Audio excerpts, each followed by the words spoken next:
أعوذ بالله من الشيطان الرجيم بسم الله الرحمن الرحيم السلام عليكم ورحمة الله وبركاته. الحمد لله رب العالمين والعاقبة للمتقين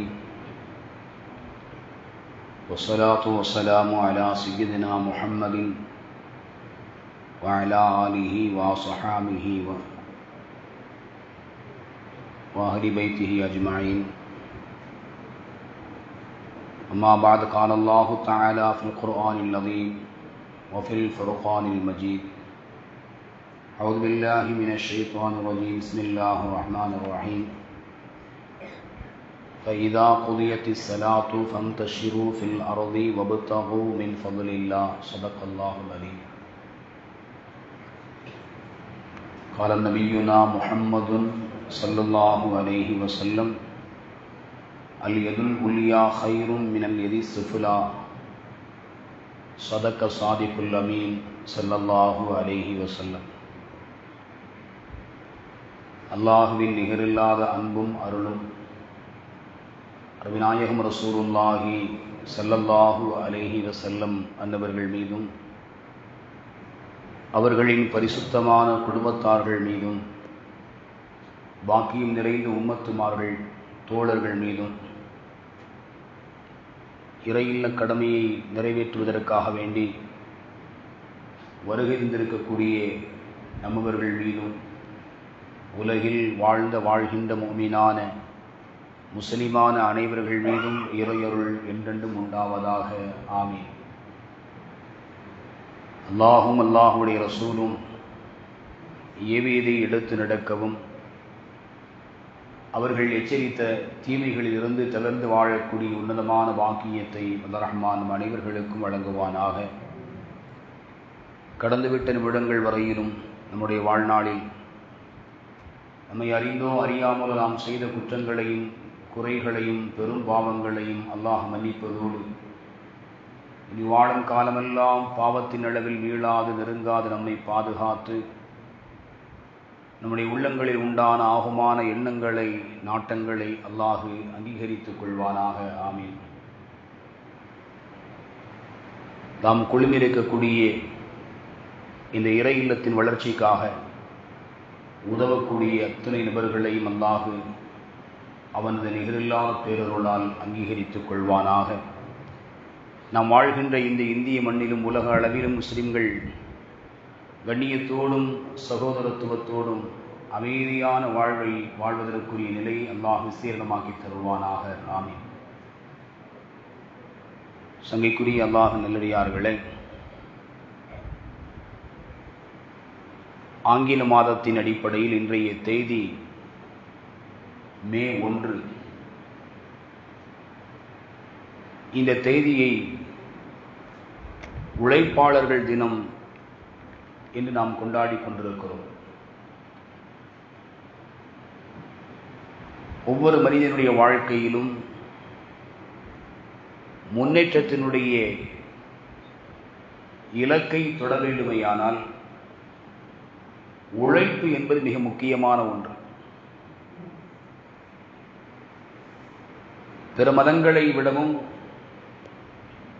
நாம் இருக்கக்கூடிய இஸ்லாம், இந்த மார்க்கம் ஒவ்வொரு மனிதனும் உழைத்து உண்ண வேண்டும் என்பதை குறித்து நிறைய தகவல்களை செய்திகளை மனித சமூகத்திற்கு சொல்லித் தருகிறது.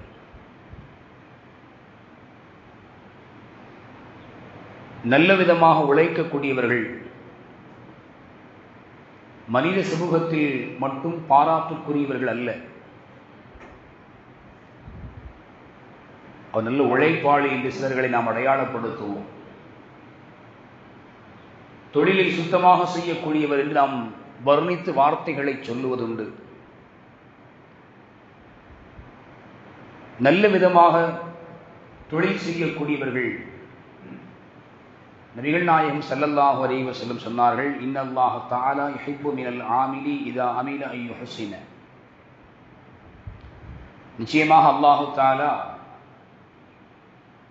தொழிலை நல்ல விதத்தில் செய்யக்கூடிய விசுவாசியை அல்லாஹ் நேசிக்கிறான் என்றார்கள் முஹம்மது ரசூலுல்லாஹி ஸல்லல்லாஹு அலைஹி வஸல்லம். ஒருவர் இறை நம்பிக்கையுடையவராக இருக்கிறார், நல்வழியில் உழைக்கக்கூடிய மனிதராக இருக்கிறார், அல்லாஹ் அவரை நேசிக்கிறான். உழைப்பு என்பது ஒவ்வொரு கோணங்களில் இருக்கும். ஒவ்வொரு துறைகளிலும் சிரமங்கள் என்பது இருக்கும். சிரமத்தை எதிர்கொள்ளாத எந்த துறைகளிலும் நம்மால் உழைத்து முன்னுக்கு வருவது என்பது சாத்தியமில்லாத ஒன்று. எந்த துறைகளாக இருந்தாலும் சரி. ஒரு மருத்துவராக இருக்கிறார், நிறைவாக சம்பாதிக்கிறார் என்று நாம் பேசுவதுண்டு. ஆனால் அந்த மருத்துவத்துறை சார்ந்த அந்த கல்விக்காக அவர் செலவிட்ட தொகை, அவர் எடுத்துக்கொண்ட முயற்சி, அவர் அதற்காக உழைத்த உழைப்பு, இவைகளையெல்லாம் நாம் பார்க்க வேண்டும். எந்த துறைகளை எடுத்தாலும் அதில் சிரமங்கள் என்பது இருக்கத்தான் செய்யும். அந்த சிரமங்களை சகித்துக் கொண்டு முன்னேற்றத்தினுடைய இலக்கை மட்டும் குறியாக வைத்து நாம் உழைக்கின்ற பொழுது அந்த உழைப்பிற்கான மரியாதை இங்கும் மனித சமூகத்திற்கு மத்தியிலும் உண்டு, இறைவனிடத்திலும் உண்டு. நல்ல வழிகளில் நம்முடைய உழைப்பு என்பது அமைந்திருக்க வேண்டும். உழைப்பு என்பது அல்லாஹ்வினுடைய ஃபضலோடு இணைந்ததாக இருக்கிறது என்பதை இந்த மார்க்கம் நமக்கு சொல்லித் தருகிறது. உழைப்பு என்பது உங்களுடைய வாழ்க்கையினுடைய தேவைகளை பூர்த்தி செய்வதற்கான காரியம். அதற்கும் இஸ்லாத்திற்கும் சம்பந்தமில்லை என்று எந்த இடத்திலும் சொல்லப்படவில்லை. இந்த சத்திய மார்க்கம் நீங்கள் நல்வழியில் உழைப்பது என்பது அல்லாஹ்வினுடைய அருளை தேடுவது என்பதாக அடையாளப்படுத்துகிறது. அருள்மறை குர்ஆன் ஷரீஃபில் சூரத்துல் ஜுமா என்கின்ற அத்தியாயத்தில் அல்லாஹ் சொல்லுவான், யா அய்யுஹல்லதீன ஆமனூ இதா நூதிய லிஸ்ஸலாத்தி மின் யௌமில் ஜும்ஆத்தி ஃபஸ்அவு இலா திக்ரில்லாஹ் வதருல் பைஅ. ஜுமாவினுடைய தொழுகைக்காக வேண்டி அழைப்பு விடுக்கப்படுமையானால் நீங்கள் விரைந்து செல்லுங்கள், அல்லாஹ்வை நினைவு கூறுவதற்காக உங்களுடைய வியாபாரங்களை நிறுத்திக் கொள்ளுங்கள், உங்களுடைய வணிகத்தை நீங்கள் நிறுத்திக் கொள்ளுங்கள் என்று சொன்ன ரப்புல் ஆலமீன் அடுத்த வசனத்தை அல்லாஹ் இப்படி மனித சமூகத்திற்கு சொல்கிறான், ஃபைதா குதியத்திஸ் ஸலா, தொழுகை நிறைவேற்றப்பட்டு விட்டால், தொழுகைக்காக அழைப்பு விடுக்கப்பட்டால் நீங்கள் வணிகத்தை நிறுத்துங்கள் என்று சொன்ன ரப்புல் ஆலமீன் அடுத்த வசனத்திலேயே அவன் சொல்கிறான், தொழுகை நிறைவு செய்யப்பட்டு விட்டால் ஃபந்தஷிரு ஃபில் அர்தி, பூமியில் நீங்கள் பரவி செல்லுங்கள், வபுத்தஹு மின் ஃபضலில்லாஹ், அல்லாஹ்வுடைய ஃபضலில் இருந்தும் நீங்கள் தேடுங்கள் என்று அல்லாஹ் சொல்கிறான். இந்த இடத்தில் வபுத்தஹு மின் ஃபضலில்லாஹ் என்கின்ற வார்த்தையின் கீழால் விளக்கம் சொல்லக்கூடிய அறிஞர் பெருமக்கள், விரிவுரையாளர்கள் சொல்வார்கள், நல்ல வழியில் பொருள் ஈட்டுவது,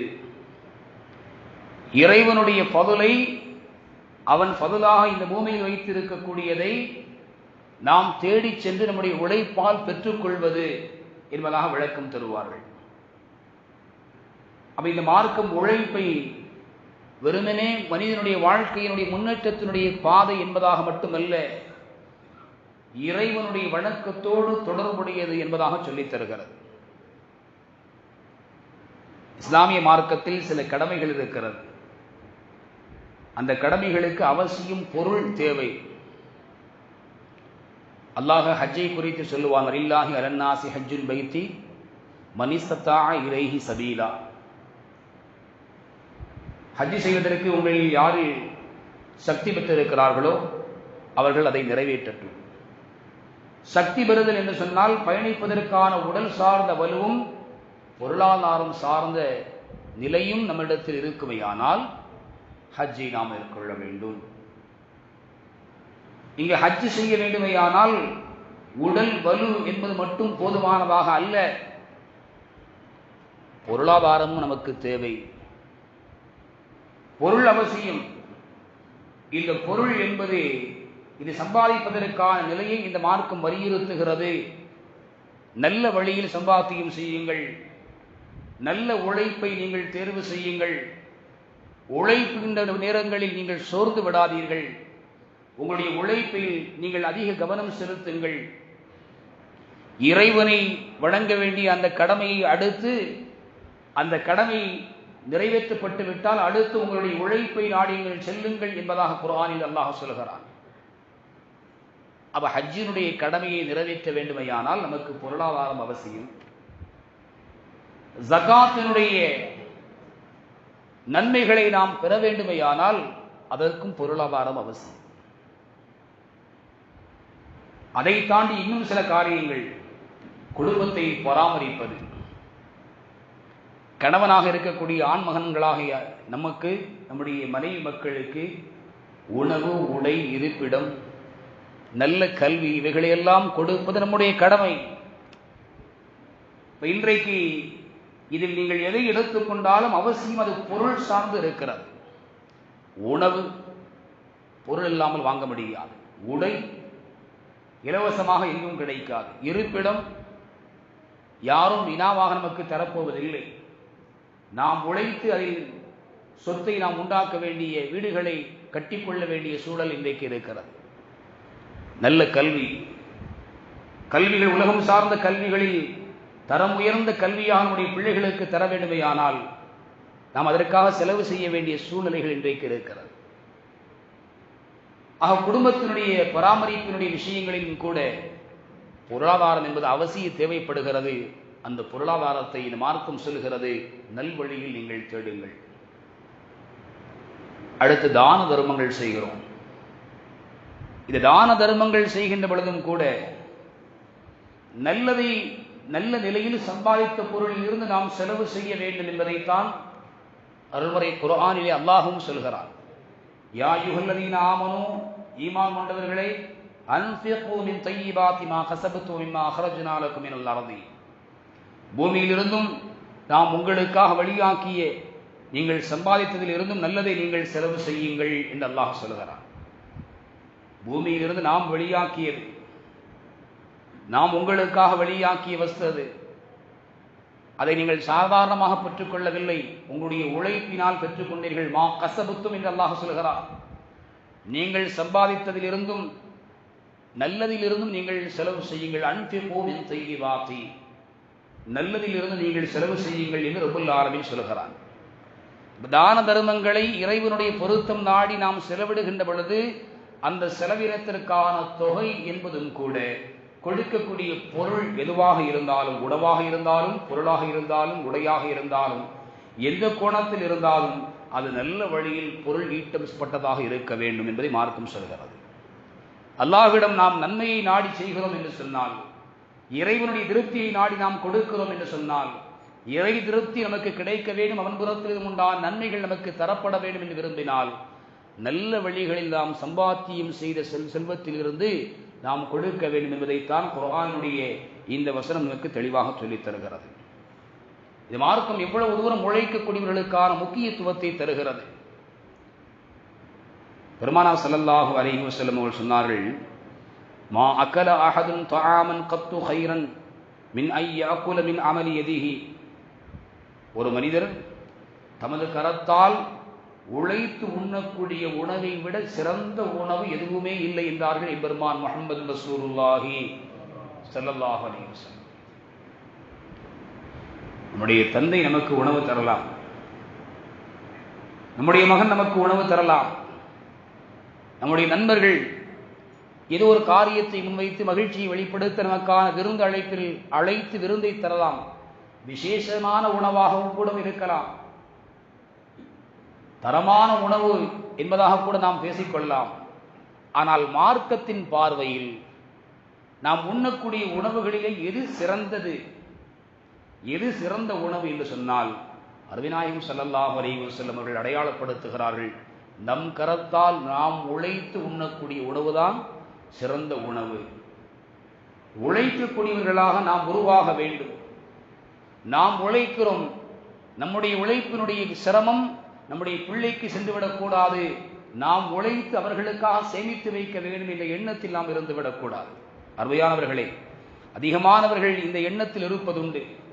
நாம் சிரமப்படுகிறோம், நம்முடைய சிரமத்தை, கஷ்டத்தை நம்முடைய பிள்ளைகள் ஒருபோதும் அதை தொட்டு பார்த்துவிடக் கூடாது என்பதாக நாம் எண்ணுகிறோம்.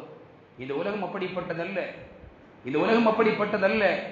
உங்களுக்கான மனைவி மக்கள் வருகின்ற பொழுது நீங்கள் எப்படி உழைப்பை நாடி சென்றீர்களோ, பொருளாதாரத்தினுடைய தேவை உங்களுக்கு எப்படி விஸ்தீர்ணமாக ஆனதோ, விசாலமாக்கப்பட்டதோ, அதுபோல உங்களுடைய மகனுடைய வாழ்க்கையிலும் அவருக்கான மனைவி மக்கள் பிள்ளைகள் பேரன் பேத்திகள் என்று வருகின்ற பொழுது அவருக்கான தேவைகளும் விசாலமாக இருக்கும் என்பதை நாங்கள் அழுத்தமாக புரிந்து கொள்ள வேண்டும். உழைப்பதற்கான வழிகளை நாம் காட்டிக் கொடுக்க வேண்டும். நல்ல வழிகளில் உழைப்பதற்கான நிலையை நம்முடைய பிள்ளைகளுக்கு உருவாக்க வேண்டும்.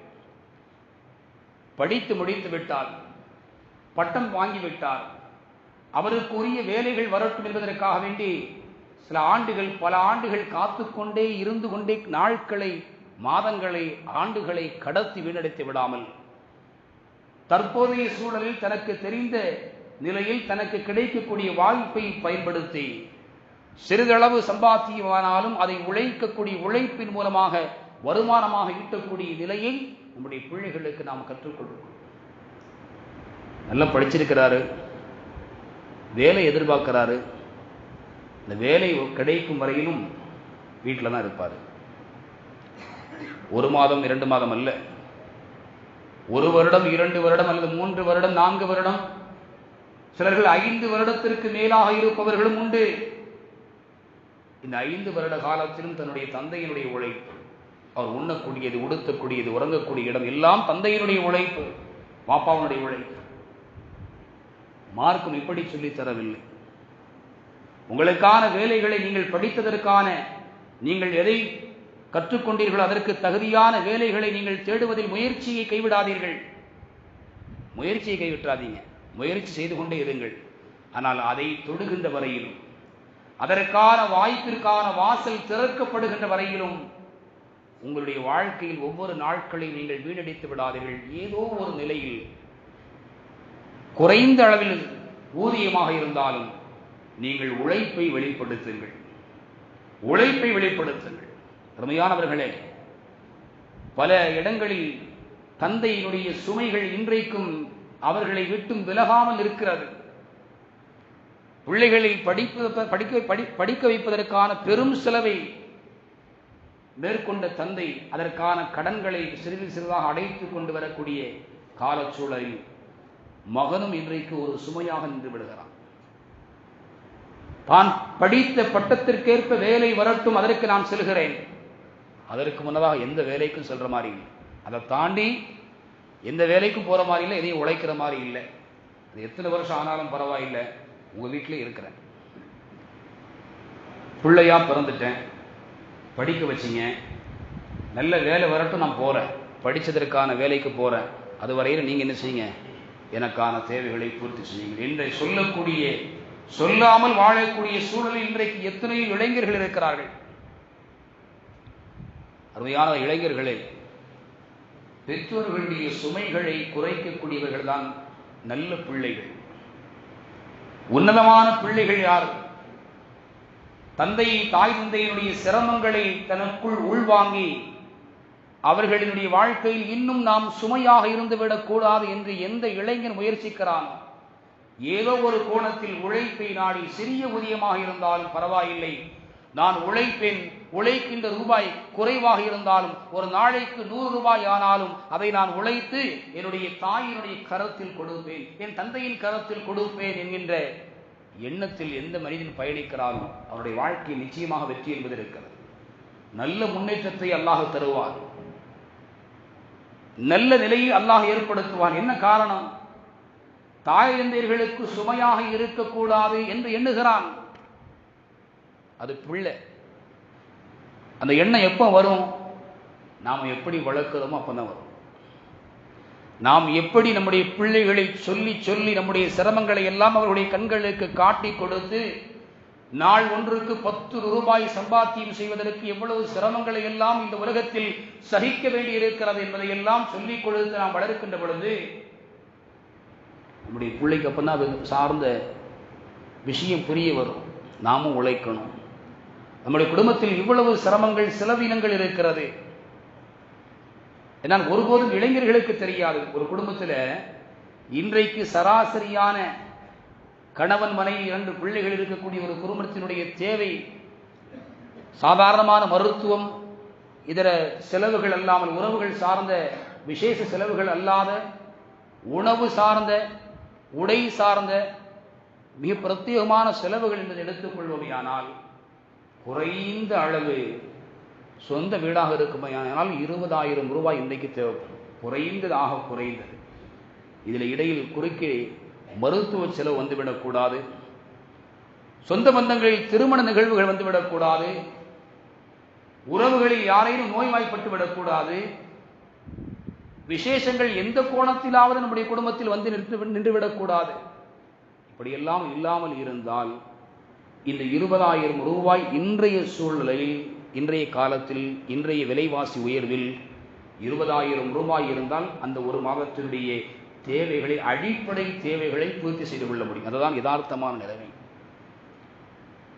இது நம்முடைய பிள்ளைகளுக்கு விளங்க வேண்டும். பாப்பா சம்பாதிக்கிறாங்க, கிட்டத்தட்ட ஒரு 18-19 வயசுல பயணம் போன ஆளு,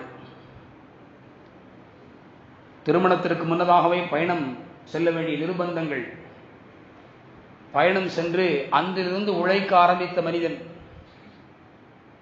குடும்பம், மனைவி, அதை அடுத்து பிள்ளைகள், பிள்ளைகளினுடைய படிப்பு, பிள்ளைகளினுடைய மேல் படிப்பு, இப்படியெல்லாம் வரிசையான சுமைகள் அவரை அழுத்தம் கொடுத்து அவரை அங்கேயே இருக்க வைக்க வேண்டிய நிர்பந்தங்கள்,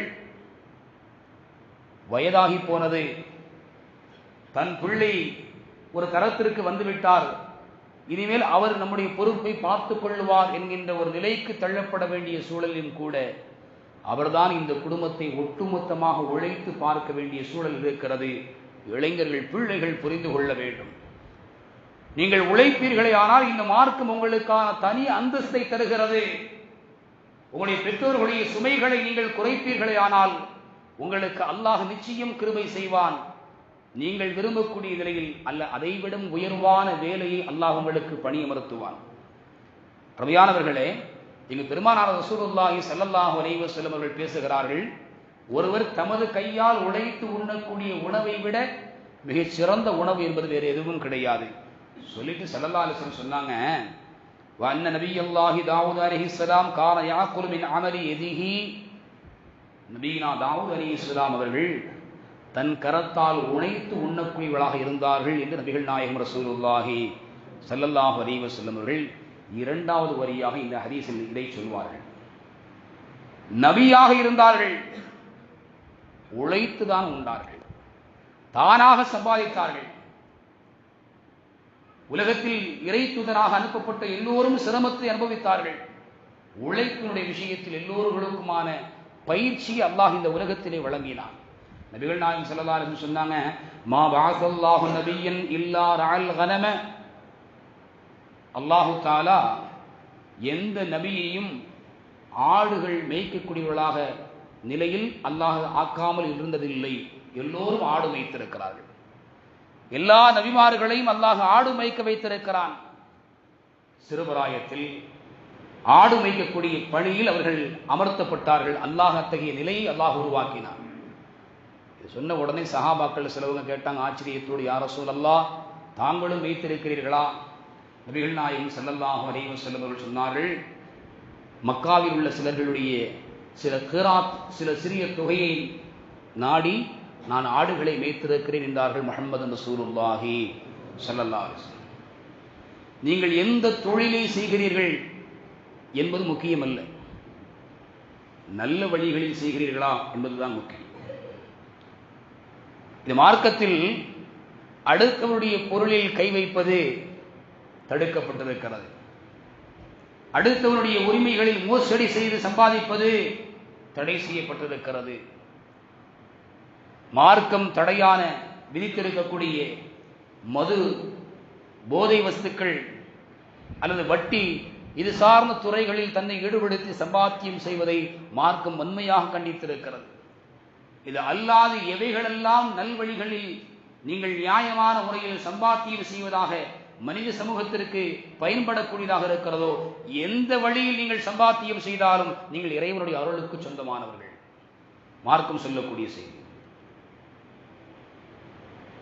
இறைவனுடைய வழியில் போரிடக்கூடிய போராளியும் அவரும் இறைவனுடைய பாதையில் இருக்கிறார். நல்ல வழியில் தன்னுடைய குடும்பத்திற்காக உழைக்கக்கூடிய உழைப்பாளியும் இறைவனுடைய வழியில் இருக்கிறார். நபிகள் நாயகம் ஸல்லல்லாஹு அலைஹி வஸல்லம், தபரானியில் இந்த செய்தி வருது, பெருமானார் ஸல்லல்லாஹு அலைஹி வஸல்லமுடைய சபையில ஒரு தோழர் இருந்தார்கள், நபி தோழர்களில் ஒருவர். நல்ல கம்பீரமான உடல்வாகு, சுறுசுறுப்பாக செயல்படக்கூடியவர்கள். சஹாபாக்கள் சிலவங்க நபி இடத்துல சொன்னாங்க, யா ரசூலல்லாஹ், நல்ல வலுவான உடல் பலம், மிக சுறுசுறுப்பாக இருக்கிறாங்க, இவர்கள் அல்லாஹ்வுடைய பாதையில் யுத்தத்தில் பங்கெடுத்தால் எவ்வளவு சிறப்பாக இருக்கும். பெருமானிடத்தில் இந்த வார்த்தை முன்வைக்கப்படுகிறது. நல்ல கவனிக்கணும், இது நல்ல விஷயம்தான். உடல் வலுவானவர், மிக சுறுசுறுப்பாக இருக்கக்கூடிய ஒரு சஹாபி, இவர்கள் யுத்தத்தில் பங்கு கொண்டால் இந்த மார்க்கத்திற்கான வளர்ச்சி, வெற்றி என்பது இருக்கிறது. அல்லாஹ்வுடைய உதவியை கொண்டு எதிரிகளோடு யுத்தம் செய்யக்கூடிய நிலை ஏற்படும். எதிரிகள் எவ்வளவு பெரிய வீரராக இருந்தாலும் வீழ்த்துவிடக்கூடிய சூழல் உடல் வலிமை இருக்கிறது. அப்படிங்கிற வார்த்தையை, பொருளை முன்வைத்த பொழுது நபிகள் நாயகம் ஸல்லல்லாஹு அலைஹி வஸல்லம் 3 விஷயத்தை சொன்னாங்க. இன்கா யக்ருஜு யஸ்ஆலா வரதிஹி சிகாரன் ஃபஹுவ ஃபீ சபீலில்லாஹ்.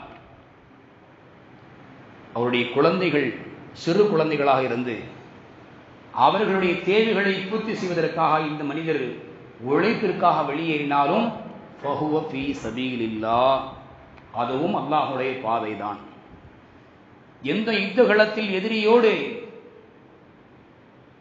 போரிடக்கூடிய நிலையை ஃபீ சபீலில்லாஹ் என்று நீங்கள் சொல்கிறீர்களோ, அதே ஃபீ சபீலில்லாஹ் என்கின்ற பதத்தை, வார்த்தையை எம்பிரான் முஹம்மது ஸல்லல்லாஹு அலைஹி வஸல்லம் அவர்கள் பயன்படுத்துகிறார்கள். அவருடைய குழந்தையினுடைய தேவையை பூர்த்தி செய்வதற்காக வேண்டி உழைப்பை நாடி அவர் வெளியேறினால் அவர் ஃபீ சபீலில்லாஹ், அல்லாஹ்வுடைய பாதையில் இருக்கிறார். அடுத்து சொன்னார்கள், அவருடைய வயதான முதிர்ந்த தாய் தந்தையுடைய தேவைகளை பூர்த்தி செய்வதற்காக வேண்டி உழைப்பை நாடி அவர் வெளியேறினால் அவர் ஃபீ சபீலில்லாஹ், ஃபஹுவ ஃபீ சபீலில்லாஹ், அவர் அல்லாஹ்வுடைய பாதையில் இருக்கிறார். இரண்டாவது விஷயம். மூணாவது சொன்னாங்க, அவர் தன்னுடைய விஷயத்தில் கண்ணியத்தை நாடி, பிறரிடத்தில் தேவையாகுதல் என்கின்ற நிலையில் இருந்து தன்னை பாதுகாத்துக் கொள்வதற்காக கண்ணியத்தை நாடி, உழைப்பை நாடி அவர் வெளியேறிவாரையானால் அவர் ஃபஹுவ ஃபீ சபீலில்லாஹ், அல்லாஹ்வுடைய பாதையில் இருக்கிறார் என்றார்கள் முஹம்மது ரசூலுல்லாஹி ஸல்லல்லாஹு அலைஹி வஸல்லம். இந்த மார்க்கம் உழைப்பிற்கான மகத்துவத்தை எவ்வளவு தூரம் உயர்த்தி தருகிறது என்பதை நாம் புரிய வேண்டும். நம்முடைய குடும்பத்தினுடைய தேவையை கருத்தில் கொண்டு ஹலாலான உழைப்பை நாடி நாம் வெளியேறுகிறோம் என்று சொன்னால் நாம் இருக்கக்கூடிய பாதை என்பது ஃபீ சபீலில்லாஹ், அல்லாஹ்வுடைய பாதையில் நாம் இருக்கிறோம் என்பதை நாம் உணர வேண்டும். நம்முடைய பெற்றோர்களுக்காக நாம் சம்பாத்தியம் செய்து நாம் அவர்களுடைய தேவைகளை பூர்த்தி செய்கின்ற பொழுது நாம் அல்லாஹ்வுடைய பாதையில் இருக்கிறோம். நம்முடைய கண்ணியத்தை, நமக்கான மானத்தை, தன்மானத்தை பாதுகாத்துக் கொள்வதற்காக, பிறரிடம் தேவையாகாமல் இருக்க வேண்டும் என்பதற்காக வேண்டி நாம் உழைக்க செல்கிறோம் என்று சொன்னால் ஃபீ சபீலில்லாஹ், அல்லாஹ்வுடைய பாதையில் இருக்கிறோம். பெருமானார் ஸல்லல்லாஹு அலைஹி வஸல்லம் 3ஐயும் சொல்லிவிட்டு 4வது ஒன்றை சொன்னார்கள், வைன்கான ஹரஜ இஸா ரியான் வதஃபாகுரன் ஃபஹுவ ஃபீ சபீலிஷ் ஷைத்தான். அவர் உடல் வலிமை இருக்குது, சுறுசுறுப்பாக இருக்கிறாரு, ஆனால் அவர் வெளியேறுகிறார் உழைப்பை நாடி, முகஸ்துதியை வெளிப்படுத்துவதற்காக, பெருமையை வெளிப்படுத்துவதற்காக அவர் வெளியேறுவாரையானால் ஷைத்தானுடைய பாதையில் இருக்கிறார் என்றார்கள் முஹம்மது ரசூலுல்லாஹி ஸல்லல்லாஹு அலைஹி வஸல்லம். அருமையானவர்களை நாம் புரிய வேண்டும், நாம் ஹலாலான வழியில் சம்பாத்தியம் செய்யக்கூடிய அந்த பொருளீட்டுதல் என்பதும் கூட இந்த மார்க்கத்தில் வணக்கத்தினுடைய நிலையில் கொண்டு சேர்த்து விடுகிறது. ஏனென்றால் நம்முடைய வணக்கத்திற்கும் நாம் உண்ணக்கூடிய உணவிற்கும் சம்பந்தம் என்பது இருக்கிறது. பெருமானார் ஸல்லல்லாஹு அலைஹி வஸல்லம் சொன்னார்கள், எவர் ஹலாலான உழைப்பின் ஒருவர் ஈடுபட்டு கடைசியாக இந்த இரவு நேரத்தில் களைப்பான நிலையில் வந்து அடைகிறார் என்று சொன்னால் அவருடைய பாவங்கள் எல்லாம் மன்னிக்கப்படும் என்றார்கள் முஹம்மது ஸல்லல்லாஹு அலைஹி வஸல்லம். ஹலாலான வழியில் சம்பாத்தியம் செய்வதற்காக போனார், வியாபாரம் செய்தார், மிக களைப்போடு இரவில் வீடு திரும்பினார் என்று சொன்னால் அந்த இரவில் அவருடைய பாவங்கள் மன்னிக்கப்பட்ட இரவாக அவர் அடைகிறார் என்றார்கள் முஹம்மது ஸல்லல்லாஹு அலைஹி வஸல்லம். அதுபோல யாசகம் கேட்பதை விட உழைப்பது சிறந்தது என்றார்கள் ஸல்லல்லாஹு அலைஹி வஸல்லம். அல் யதுல் உல்யா கைரும் மினல் யதி சுஃபலா, கீழிருக்கும் கரத்தை விட மேலிருக்கும் கரம் சிறந்தது என்றார்கள் முஹம்மது ரசூலுல்லாஹி ஸல்லல்லாஹு அலைஹி வஸல்லம். சொன்னாங்க பெருமானார் ஸல்லல்லாஹு அலைஹி வஸல்லம், உங்களில் ஒருவர் ஒரு கயிற்றை எடுத்துக்கொண்டு அதை கொண்டு விறகை வெட்டி தன்னுடைய முதுகில் சுமந்து கொண்டு விற்று வாழ்வது என்பது யாசகம் கேட்பதை விட சிறந்தது என்றார்கள் எம்பிரான் முஹம்மது ரசூலுல்லாஹி ஸல்லல்லாஹு அலைஹி வஸல்லம். அருமையானவர்களே, இறை நம்பிக்கையாளர்களுக்கும் இறை தூதுவர்களுக்குமான ஒரே செய்தி அல்லாஹ் குர்ஆனில் சொல்கிறான் ஒரு விஷயத்தை, யா அய்யுஹர் ருசுலு குலு மினத் தய்யிபாத்தி வஅமலு ஸாலிஹா, இறை தூதர்களே நீங்கள் நல்லதை நீங்கள் உண்ணுங்கள், நல்லமல்கள் செய்யுங்கள். நல்லதை உண்ண வேண்டும் என்று சொன்னால் நம்முடைய சம்பாத்தியம் என்பது நல்ல வழியில் இருக்க வேண்டும். அடுத்து இறை நம்பிக்கையாளர்களுக்கு அல்லாஹ் சொல்கிறான், யா அய்யுஹல்லதீன ஆமனூ, ஈமான் உள்ளவர்களே, குலு மின் தய்யிபாத்தி மா ரஸக்னாகும், உங்களுக்கு நாம் அழைத்ததில் இருந்து நல்லதை நீங்கள் உண்ணுங்கள், வஷ்கூர் இல்லா, அல்லாஹ்விற்கு நன்றி செலுத்துங்கள் என்று அல்லாஹ் இறை நம்பிக்கையாளர்களாக இருக்கக்கூடிய நம்மை பார்த்து அல்லாஹ் சொல்கிறான். அப்ப நாம் பொருளுக்குதல் என்பது, உழைக்குதல் என்பது நல்வழியில் இருக்குமையானால் இந்த மார்க்கத்தில் அதை இபாதத்தினுடைய கணக்கில் சேர்க்கப்படுகிறது என்பதை நாம் புரிந்து கொள்ள வேண்டும். பெருமானார் ரசூலுல்லாஹி ஸல்லல்லாஹு அலைஹி வஸல்லம் அவர்கள் சொன்னார்கள், 3 நபர்களுக்கு எதிராக அல்லாஹ்விடத்தில் நாளை மறுமையில் நான் வழக்காடுவேன்.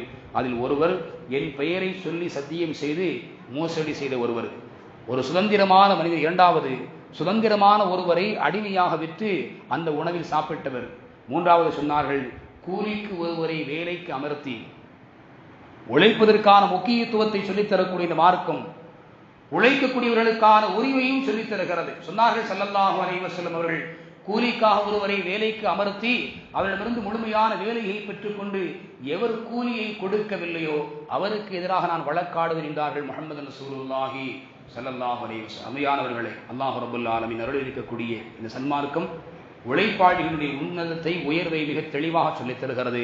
நம்முடைய வாழ்நாளெல்லாம் ஹலாலான வழியில் பொருளீட்டுவதற்குரிய நிலையை நாம் மேற்கொள்ள வேண்டும். அல்லாஹ் ரப்பல் ஆலமீன் வாழும் காலமெல்லாம் ஹலாலான உழைப்பை உழைக்கக்கூடியவர்களாகவும் ஹலாலான உணவையும் உடையும் இருப்பிடத்தையும் அனுபவிக்கக்கூடிய நிர்பாக்கியத்தை வல்ல ரஹ்மான் நம் அனைவர்களுக்கும் வழங்குவானாக. வாஹிரு தஅவானா அல்ஹம்துலில்லாஹி ரப்பில் ஆலமீன். அஸ்ஸலாமு அலைக்கும் வரஹ்மத்துல்லாஹி வபரகாத்துஹு.